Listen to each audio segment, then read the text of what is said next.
Hey there, guys. All right, today we are back with week 59 of World War II, October 12th, 1940. It's raining bombs. Keep calm, carry on. Life during the Blitz. And we have a couple of announcements. I have come to a couple of decisions here, relatively recently, that to give you guys an update and trajectory of the channel. By the end of this month, March 2025, I am going to be shutting down the Discord. No one uses it, and frankly, I think after I created the Discord, I think that has possibly been detrimental to my content here on YouTube in regards to click-through ratios and the algorithm in general, because I'm not I'm not 100% certain, but maybe like I don't know if YouTube factors this in. Me, posting the link to the video on a third party platform like Discord, for people to then click and watch. Now, if you guys like get the notification of that and you look at the at my link that I post on the Discord, but then don't click it, I'm not entirely certain whether or not that is factored into YouTube's click through rate um, analytic thing, which is like if you look at your recommended on the side of the YouTube page, and you don't click any of those, right? That that factors into the click through rate for those content creators, right? Like if you see my face on your recommended feed and you don't click it, that negatively impacts the click through rate, right? Now, the amount of people that it gets shown to varies from video to video. One person deciding not to watch my video may be more damaging to one video than it is to, say, one person not deciding to watch, my more popular videos, right? That's beside the point. So I'm not entirely certain whether or not Discord has negatively impacted, creating the Discord has negatively impacted the click-through rate, but coupling my uncertainty in regard to that and how really the views have gone down ever since I created the Discord, slowly over time as a in generality. The fact that no one's using it, so dozens upon dozens of y'all joined it and were asking me constantly every single video. There was 2 or 3 comments, and this was 2-3 years ago whenever I made the Discord. So my daily view count for the first 24 hours of videos was less than half of what it is now, right? My expectation now is to get 300 views on a video within the first 24 hours. That is what has become my expectation, especially with the World War II videos. My expectation is for those to hit 400 views in the first 24 hours. 3 years ago, my expectation was probably 100, 150 views in the first 24 hours for a video. So to have, constantly 2 or 3 people every single day that I uploaded a video asking me to create a Discord, then I create the Discord and no one uses it, kind of like, why is this here now? It's just pointless. It's kind of, why keep it? No one seems to care about it, so we're just gonna axe it. Second thing is I am going to be stopping the reactions now because I am stubborn. I think ultimately where we are going to end with the reactions, or at least the consistent daily upload reactions. Maybe I will still do some here and there. But this daily reaction content, I think I am going to just watch. We're going to watch through the World War II series here with some trope talks here and there and other, oversimplified, and Blue Jay and Salmonella. They're uploads that I like to watch, right? OSPs, miscellaneous myths, legends, that stuff, trope talks. We'll watch those. intermittently. Blue Jays, Salmonella, and Oversimplified's content we'll also watch. But pretty much once I am done with the World War II series here, the reaction content is pretty much going to halt. And whether or not I turn this channel into something else remains to be seen. I think there's over 250 episodes of the World War II series to go through.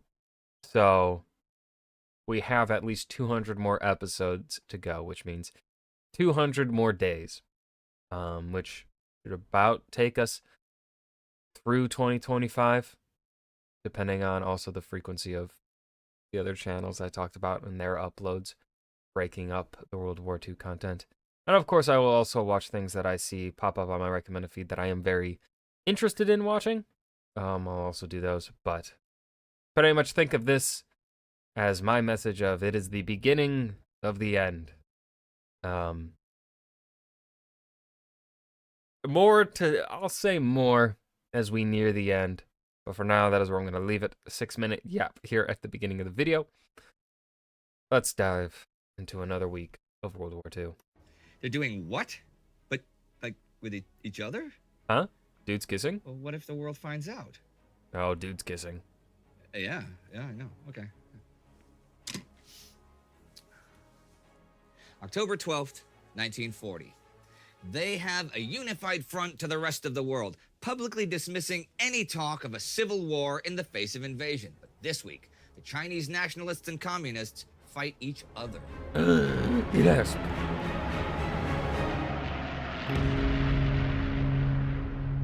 I'm Indy Nidell. This is World War II. I'm Ryan. Last week, Adolf Hitler met with Benito Mussolini and talked about possible military plans in North Africa, the Mediterranean, and Gibraltar. Far to the east, the Battle of 100 Regiments is devolving into guerrilla warfare. In Warsaw, all Jews are ordered to move into the ghetto, and there were a few changes in British high command. That continued this week. On the 9th, Prime Minister Winston Churchill becomes leader of Britain's Conservative Party, as I said last week. This is an impressive achievement because he was little liked by many in the party at the time of his selection as Prime Minister. He has succeeded in winning their loyalty, despite the hard times he has presided over. His attention to party affairs illustrates his concern for the forms of parliamentary democracy. Churchill has been Prime Minister.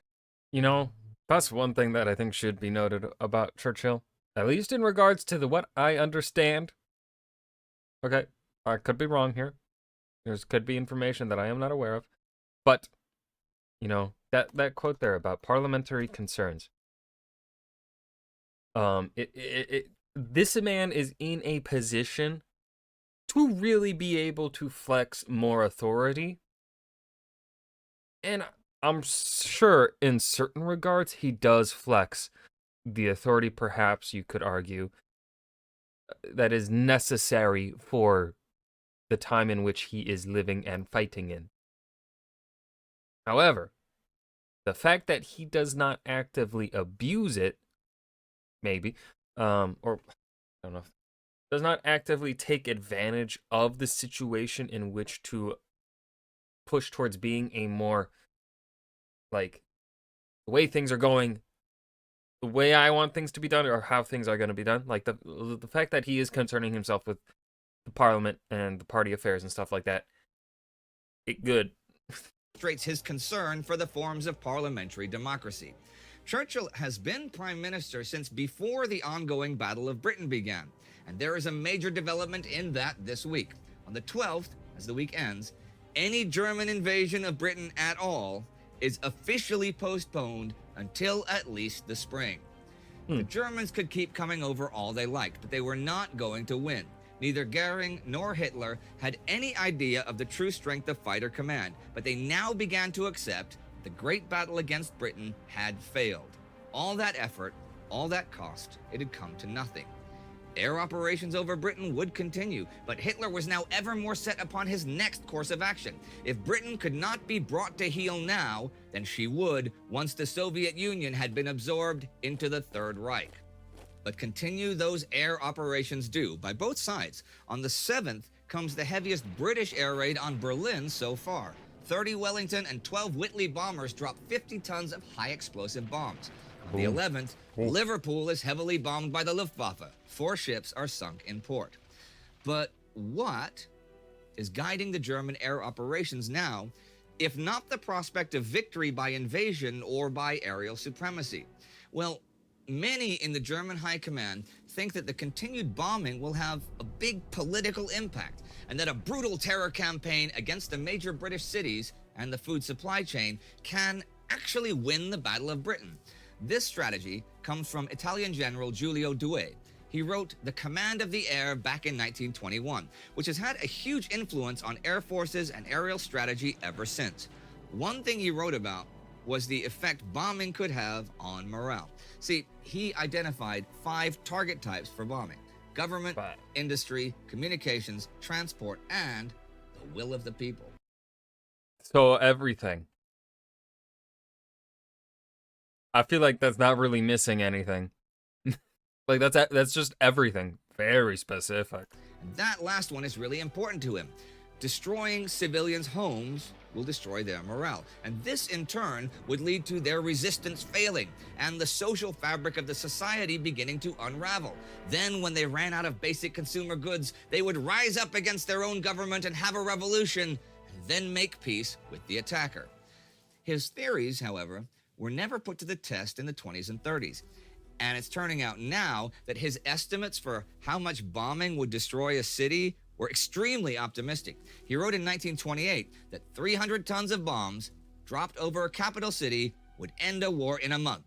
So that would be 10 tons a day or so.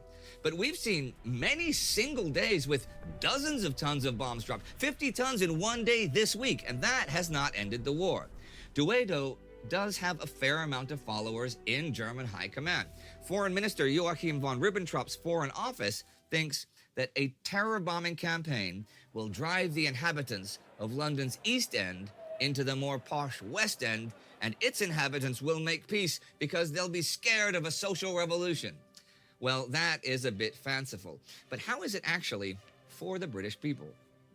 They are trying, and in large part succeeding, in maintaining a sense of normalcy. The familiar images of workers and shoppers picking their way through bomb debris each morning is mute testimony to the efforts made to reassert the rhythms of ordinary life. The Daily Express ran a campaign under the caption, "Don't be a bomb bore." When the Ministry of Information began to compile a list of questions the public are asking in October, the newsletters were full of mundane inquiries. Are animals allowed in shelters? Are people liable to pay rent and rates if their houses are made uninhabitable? Was there compensation for the loss of false teeth, spectacles? Okay, but here's the thing though. Those questions, while they may seem mundane, they are the core questions that ultimately are deterministic of a people's morale with the system at hand, right? 2 of those questions being brought up here are related to money. People are in a war, so they know that times are tough in regards to money. And so now they are what they are going to be thinking about, right? What about our financials of a home, right? It's destroyed. I can't live here. Am I still going to be paying, right? Like, now I think the obvious question should be, no, you are not going to keep paying. But even if these questions are ones with obvious answers, in the panic of being at war and being bombed, you're not going to be really thinking about that, right? And what this also does is it shows, and especially in regards to pets, pet owners care a lot in general, care a lot for their pets. That is something very, very important to them, and in many cases, their identity. What those questions show is the government that is in power is showing, we're listening, we hear you, we see you. Here's, honestly, most of the time when it comes to politics and whether or not a party is going to remain in power is really communication. It really is. Right? Like, I largely think the 80s were dominated by the Republicans because of their communication skills at that time, right? Um, uh, FDR's dominance for 16 years is because of his communication skills. Him going on the radio to talk to the American people semi-frequently. Really, I don't understand why politicians don't do it more. Literally, just sit down. You don't have to do it like every fucking day. You don't even have to do it every week. Maybe once a month at the most. Maybe once every couple months you could get away with talking to one of your constituents just like that, just sitting down, maybe answering one or two of the biggest questions or saying like what you're trying to do to work towards it. Bro, you're never going to get voted out if you just keep consistent with that. Like, the people just want to be communicated to. They don't necessarily need the things done, right? The people generally, in my opinion, they care to a certain degree on things being done. But what they care the most about is whether or not the person that they have voted for and the potential competitor or competitors, which one is listening the most to the needs of the people. And it does not matter the truth of it, as we see with the current administration of the United States at the time of recording this. They lied about caring, but they were way more effective communicators of portraying, of saying, hey, we care about you, right? Communication. Just communicate to the people. You don't even have to really fucking believe it. The people just... Now, of course, ideally, we should be voting for people that actually do meaningfully care about their communication and what their constituents want. But, just generally speaking, as long as you can make the people feel seen, they're not really going to be too upset with you as the person in power. As long as they feel like you are talking to them and being like, I still see you, I hear your issues, I'm trying. In general, I think people are going to be fine. Now, of course, depending length of time, right? If it gets to a certain amount of time and there hasn't really been any significant movement in any sort of direction in the straining issues that the community of your constituents have, then obviously you're probably, that will become a problem. But, anyways, that was political theory conversation. Let's get to the actual video. Gas masks. So life is going on with a semblance of everyday mundanity. Something interesting I read in Richard Overy's The Battle of Britain. British Home Intelligence discovers that there are as many calls for bombing reprisal raids against Italy as there are against Germany. And there is little sustained Germanophobia in Britain. Calls for reprisal against anybody, though, in fact, died down this month. And those calls that there are more prominent in areas that have not been bombed. The bombing now comes at night, which changes defenses, of course. Fighter Command has a night fighter force, mostly Beaufighters and Blenheims, but without quality airborne radar, most contact with the enemy is by chance. So the anti-aircraft gun is the main defense. Thing is, it's tougher to use at night, too. From July to September, for example, AA batteries destroyed 337 airplanes, but only 104 at night. And they estimated that they fired 10 times as many shells per plane. And starting from around now, half of the German casualties will result from accidents that are caused by bad weather or ice. Still, a high proportion of the German bombers make it through and hit their targets.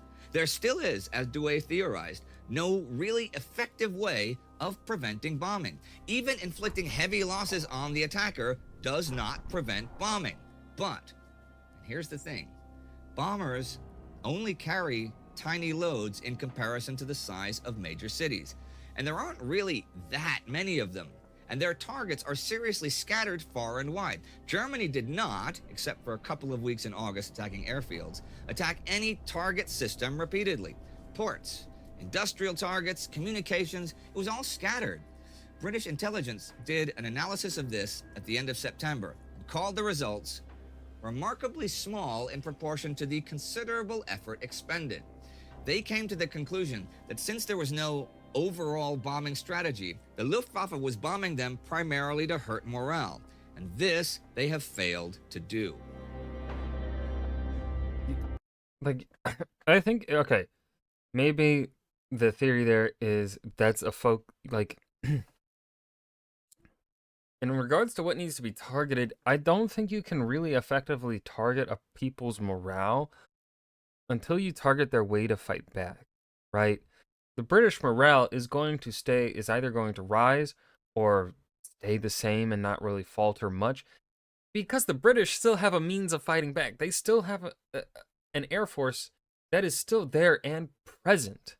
The British people are aware that their air force is still standing, still putting up a fight, right? And so if anything, it kind of strengthens their morale that you're not able to take out their air force.